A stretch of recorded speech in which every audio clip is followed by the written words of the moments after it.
Good afternoon, ladies and gentlemen. My name is Mr. Pomfrey, and it's my pleasure to come here today to explain to you an important principle if we are to care for this planet effectively. It is about how much we consume. Do we really appreciate all that we consume, whether it is music or film, whether it is what we eat or drink, and whether it is social media or the PlayStation? Do we really appreciate what we, sorry? Oh, sorry. It's an Xbox, is it? Thank you very much. Do we really appreciate what we consume? I am about to suggest to you that if we are to value what we have, then we need times of less, times of stillness, times of quietness. Let us think how the eye works. When we go into a dark room, our pupils grow large to let in more light. But if we go into a bright space, our pupils go small to protect our eyes from too much light. Is there too little light? Too much light? Our pupils know and they adjust. But what if we have too much?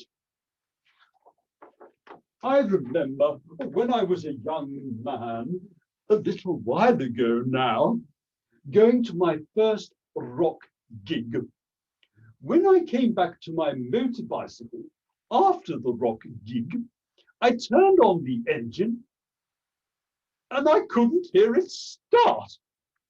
My ears had heard so much loud noise, they had shut down to all but the loudest, and I thought the engine had broken down.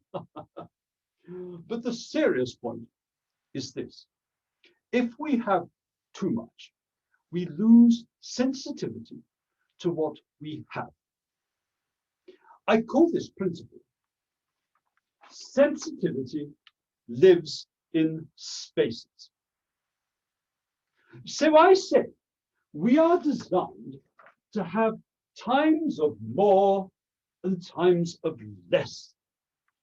Times when we have banquets, times when we have simple food, times when we eat plenty, times when we eat less, time on our PlayStation or Xbox, and times when we leave those things alone. Because if we have too much all the time, it is as if we filled up all those barriers with custard, and all we can feel are those things that are strong enough, loud enough to shout louder than all that custard. We lose sensitivity to everything else and take it all for granted. So, I put this as a principle that quality of response has an inverse relationship with quantity of stimulus. In other words, do we have more, we respond less. Do we have less, we respond more. That is an inverse relationship.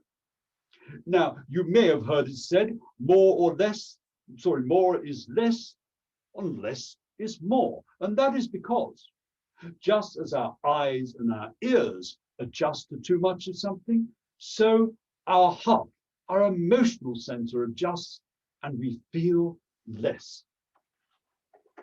So I say, we are designed to have these times of more and less. And it is the difference between those highs and lows that makes us feel alive. Not only so, but when we go without, we appreciate those things that we don't have. As the old saying goes, absence makes the heart grow fonder. And isn't this time particularly good to mention this? When we went through lockdown, how we longed to see our friends again, how we desperately missed our greater family, and yet how we noticed the birdsong that we didn't notice before. Indeed, during lockdown, those of us who were not too busy had time to keep fit. Those of us who are lucky enough not to lose our jobs had more money because we couldn't spend any of it.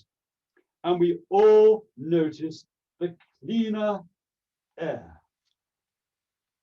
Oh, how our economy wants us to have more all the time.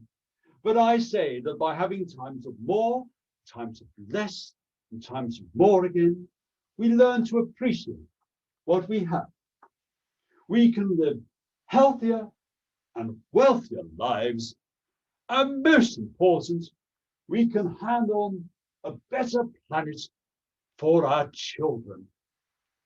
Insensitivity lives in places, ladies and gentlemen. Everybody wins. Thank you.